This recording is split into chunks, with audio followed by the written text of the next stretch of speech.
오늘은 기업 리스크 관리 관련돼 가지고 강의를 하도록 하겠습니다. 기업 리스크 관리는 결론적으로 얘기하면은 우리가 보험을 제안을 할 때 쓰는 방식인데요.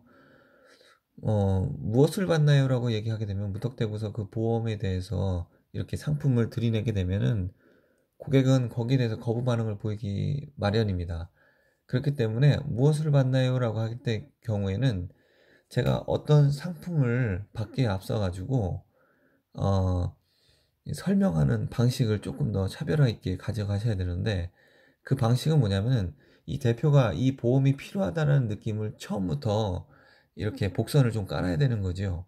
그렇기 때문에 첫 번째로는 그 CO 리스크에 대해서 공통적으로 설명을 하게 됩니다. CO 리스크는 결론적으로 대표님이 계실 때 그리고 계시지 않을 때로 이렇게 평가가 되게 되는데, 대표님이 유고 시에 어떤 일이 벌어지게 되는지에 대해서 설명을 하면서 견적을 냅니다. 대표님이 갖고 있는 원료 및 재고 설비들이 약 3억 원이나 간다면, 대표님이 안 계실 때는 이것을 이제 거의 반값 정도 처리하게 됩니다. 또한 이제 매입처 같은 경우에는, 매출처 같은 경우에는 그 수금이 잘 되지 않고요. 매입처 같은 경우에는 사고가 수습되고 나면은 내용 증명 등이 발생되게 됩니다. 그리고 좀 뭐 득달같이 쫓아오게 되지요. 그리고 이제 부채 같은 경우에는 최일 마지막으로 갚게 되는데, 이자까지 불어나게 되는 상황들이 비일비재하게 됩니다. 그리고 직원 같은 경우도 이제 말단 직원부터 이제 퇴직하기 시작을 하고요. 직원이 유지되려고 한다면, 회사가 영속되려고 한다면 적어도 급여 6개월치는 필요하게 되는 겁니다. 그래서 체납 시 체불 임금 신고도 발생이 되고, 이에 따라서 이제 근로감독관의 부름에 따라 가지고 노동부도 다녀와야 되고, 이런 일들이 벌어지게 됩니다. 결론적으로 이 정도의 금액이 필요한다고 예시를 들게 됩니다. 그리고 이렇게 얘기하죠. 대표님, 한 5억 5천만 원 정도 대표님이 안 계시게 되면은 이 부분에 대한 부분이 유족들에게 전가되게 됩니다. 그래서 이 부분은 반드시 사업을 위해서 보장자산으로 필요하시게 되는데요. 이 5억 5천만 원의 보장자산을 갖기 위해서는 월납 385만 원 정도의 금액이 필요하게 됩니다.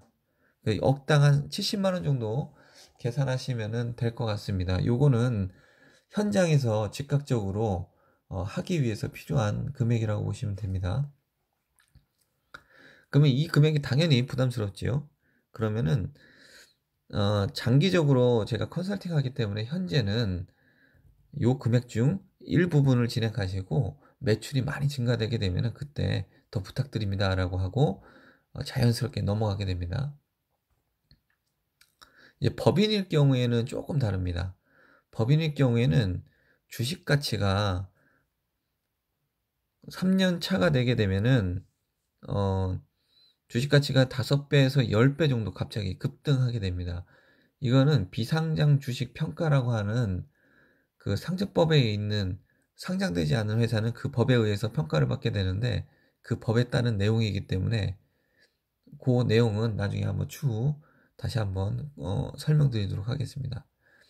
그래서 회사의 가치가 실제적으로는 뭐 한 1, 2억밖에 되지 않는다고 해도 비상장 주식 가치 평가를 하게 되면은 영업에 대한 이익이 평가 가치에 오르기 때문에 갑자기 가치가 이렇게 5배에서 10배 정도 오르게 됩니다.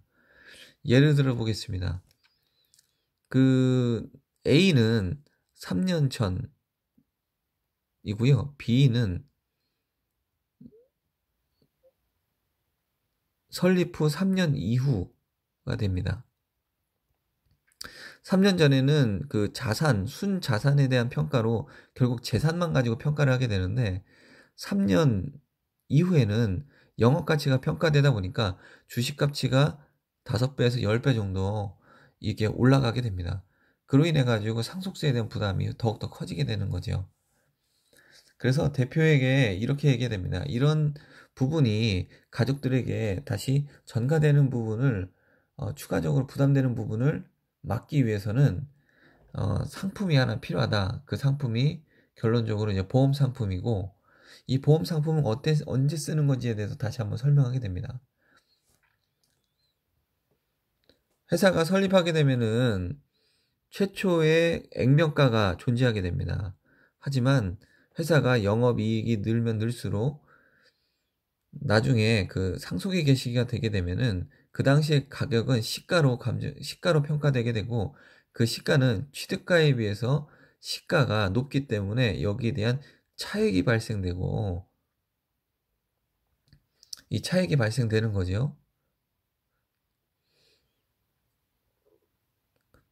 그로 인해 가지고 그 평상시에 이 시가가 높기 때문에 이 양도에 대한 어떤 누군가에게 양도를 하게 되면 양도소득세가 발생되게 됩니다.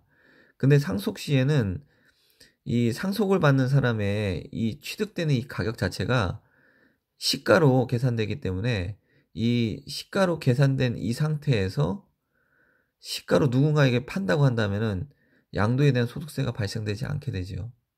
그런데 이 비상장에 대한 주식은 살 수 있는 곳이 특별히 없습니다. 그러면 해가지고 어디다 팔게 되냐면은 회사에다가 이제 매각하게 됩니다. 그걸 이제 자기 주식 취득이라고 하는 조금 어려운 용어고요. 회사에다 매각하게 되면은 회사는 만약 그 자금이 있다라고 하면은 그 매입한 주식에 대해서 자금을 그 매각한 사람에게 주게 돼 있지요. 근데 이제 이때 매각할 때 실제로 회사에 돈이 있냐는 얘기죠. 보통은 없습니다. 그렇기 때문에 그 자금을 마련하기 위해서 보험이라고 하는 상품을 가입하게 되고, 만약에 유고 시에 보험에 대한 금액이 회사로 들어오게 되고, 그리고 주식은 회사로 상속받은 이가 주식을 회사에다 매각함으로 인해 가지고 그에 따른 보험 금액을 갖고 오고, 그걸로 상속세 또는 유족이 그낸 보상금으로 받게 되는 겁니다. 이게 CEO 리스크에 대한 법인적인 요소지요. 이것도 역시 대표님 이렇게 그 5배에서 10배 정도 가치가 오르기 때문에 납입돼야 되는 보험금은 예를 들어서 한 300에서 500만 원입니다. 이렇게 표현을 하지만 이 금액을 한 번에 납입한다는 게 어렵기 때문에 최초에는 얼마, 그리고 최초에 추가로 납입, 이런 식으로 매출이 증가됨에 따라서 더 납입을 하시면 됩니다라고 제안을 하시면 되겠습니다. CEO 플랜은 그 보험적 접근이 항상 필요한데요. 우리가 많이 쓰는 게 이제 종신보험, 그리고 생활비 받는 보험, 그리고 정기보험입니다. 각각 보험 상품마다 그 붙여져 있는 이름이 좀 다르지요. 그렇지만 이제 일반적으로 종신보험, 생활비 받는 보험, 그리고 정기보험 이렇게 됩니다. 종신보험은 표현할 때 사업 운용 시에 보장 자산으로 갖고 계시다가 은퇴 후에는 연금으로 전환하여서 종신토록 받는 것입니다. 라고 얘기합니다. 근데 이제 대표는 이제 숫자를 좋아합니다. 그러다 보니까 예를 들어서 40세 기준으로 뽑게 되면은 대표님 65세까지, 그러니까 보통은 은퇴가 65세시거든요. 그러니까 65세까지는 대표님께서 3억 원의 보장 자산을 가지시고요. 사업을 안정적으로 운영하신 다음에 은퇴 후에 종신토록 연금을 매년 1,000만 원씩 가져가는 것으로써 100세 기준 납입금 대비해 가지고는 180%를 수령하는 이런 플랜입니다. 이렇게 얘기를 합니다. 이거는 실제적으로 가설을 뽑아 보셔야 됩니다. 그리고 생활비 받는 보험은 사업 운용 시에는 보장 자산으로 갖고 계셨다가, 그리고 85세까지 이게 20번 그 생활자금을 주다 보니까 85세까지는 매년 생활자금을 700만 원씩 받으시고요 하는 CEO 플랜입니다. 납입금 대비가 140% 정도 수령하시고 최초 사망 보장에 대한 10%의 장례비는 남는 형태입니다. 그리고 여기 있는 표로 설명하시면 되는데요. 그 사망 보장을 그 생활비 받는 형태로 변경되기 전까지는 사망보장을 이렇게 받는 거고요. 그리고 20회로 나눠 받는 동안에는 사망보장이 이렇게 줄어들게 됩니다. 약 4.5%씩 줄어들게 되는데, 예를 들어서 첫 해에 700만 원을 받고 사망보장은 한 2억 1천만 원 정도 계산이 맞나요? 5%씩 줄면은 약 1,500만 원씩 주는 거니까 3천만 원 주네요. 네. 그럼 뭐 한 2억 7천 정도 되겠죠. 첫 해 때 받고서 예를 들어서 사망하게 된다 그러면 700만 원 받고 유족한테는 2억 7천만 원 정도 이렇게 사망 보장금이 들어갑니다. 그리고 또 받으면 또 4.5%가 또 줄게 되는 겁니다. 이런 식으로 매년 이제 4.5% 줄고 20회니까 90%가 주는 거죠. 사망 보장이. 네. 그래서 2억 7천만 원 정도가 줄게 되고 나머지 3천만 원은 장례비 형태로 남는 형태입니다. 그래서 매년 700만 원씩 받을 때마다 4.5%씩 사망보장은 줄어들게 됩니다. 그러니까 받다가 일정 금은 잤다가 돌아가시게 되면은 거기 남아있는 사망보장을 받는 형태라고 보시면 됩니다. 네, 정기보험. 네, 정기보험은 그 사업 운용 시에는 경비 처리를 하고 경비 처리를 하면서 보장 자산을 갖게 되고요. 은퇴 후에는 연금으로 전환해가지고 평생토록 연금을 받는 형태입니다라고 합니다. 근데 이제 우리가 이제 많이 파는 게 삼성생명에서 하는 그 경영인 정기인데요. 그 우리가 이제 화법으로 얘기할 때 이렇게 얘기하죠. 7년간은 경비 처리를 통해 비용 처리를 하시면서 보장 자산을 확보하시고 그 7년 후부터는 어, 납입이 이제 더 이상 되지 않습니다. 그래서 연금으로 이제 전환되는 거죠. 그리고 이렇게 전환되고 있는 이 상품을 퇴직 시에는 퇴직금으로 가져가셔가지고 종신토록 연금을 받는 것입니다. 이렇게 설명하시면 되겠습니다. 이건 참고하시고요. 그리고 개인 사업자한테는 요걸로 추가로 법인적인 요소로 설명을 하실 때 보통 이렇게 설명합니다. 그 법인 설립 시에 보통 한 5천만 원 정도의 자본금이 필요합니다. 이것을 단번에 준비하시긴 어렵기 때문에 이것을 조금씩 준비하는 예치금 형태의 상품을 설명드리겠습니다. 라고 해서 얘기를 합니다. 처음에 개인 사업자가 그 법인으로 전환을 할 때 자본금을 어떻게 준비하냐면요. 5천만 원을 당장 준비해가지고 갖고 오면 제일 좋은데 5천만 원이 당장 없습니다. 그러다 보니까 개인 사업자 통장으로 들어오는 매출 5천만 원을 그 개인 사업자 통장으로 입금을 합니다.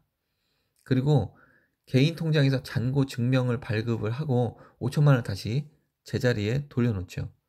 그리고 잔고 증명은 법무사한테 제출하면은 법무사는 이걸 토대로 해가지고 법인을 설립하지만 이 법인은 5천만 원이 비어있는 깡통법인이 되게 됩니다. 그리고서는 이제 마이너스 5천만 원은 누가 가져가냐? 그럼 결국 이제 대표가 가져가게 된 형태가 되지요. 이럴 때 지금까지 납입하였던 개인보험 상품을 매각을 합니다. 네. 그리고선 변제를 하는 거죠. 그리고선 자본금을 유지하게 됩니다. 이때부터는 개인이 그 계약자가 되었지만 지금 변제를 했다고 했잖아요. 상품을 매각했기 때문에 결국은 납입을 누가 하게 되냐면 법인이 납입을 하게 됩니다. 그리고 수익자도 법인이죠. 피보험자는 그 대표가 되고요.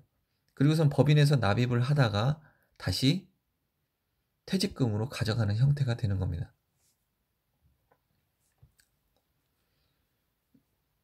이렇게 보통 개인에 대한 그 부분은 그런 방식으로 진행을 하고요. 예를 들어서 그 CEO 플랜 중에서 그 개인 사업자가 아니라 법인 사업자다라고 하면은 아까처럼 주식을 양도하고 하는 상속 플랜으로 가져가는 방식이 있고 두 번째로는 경비 처리를 할 수 있는 항목을 만들어 드리고 나중에 퇴직금으로 가져간 후 연금으로 하는 방법 이렇게 있습니다. 또 많이 쓰는 게 이제 직원 리스크죠. 직원 리스크는 직원 퇴직금이라는 게 최초 입사 시에는 140만 원이었다가 10년 후에는 320만 원으로 급여가 오를 경우에는 최근 3개월 가지고 퇴직금을 계산하잖아요. 그렇죠? 근데 저희가 월 예치하는 은행에다 예치하는 방식은 월 급여의 10% 정도를 퇴직금으로 이렇게 예치를 하게 됩니다.